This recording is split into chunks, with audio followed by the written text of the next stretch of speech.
Up first this evening, the way is now clear for opposition MP Fitz Jackson to continue his legal battle with Scotiabank over fees charged to encash a cheque. Earlier today, Mr. Jackson received permission to appeal the November 2024 Supreme Court ruling in favor of Scotiabank. The 2024 ruling was handed down by Justice Crescentia Brown-Beckford.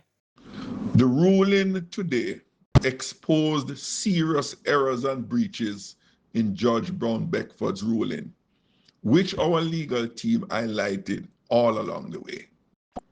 This reaffirms my earlier contention that there are very strong grounds for mounting a successful appeal. I am indeed very pleased and encouraged in my efforts to ensure that the banks do not continue to get away with illegal fees and charges. Now, Mr. Jackson's legal team was led by attorney Douglas Lays, KC. The November 2024 ruling indicated that Scotiabank's practice was not in breach of the Bills of Exchange or the Banking Services Act. The judge also found that the bank's right to charge a fee for the service in question is subject to the obligations set by the Code of Conduct under the Banking Services Act.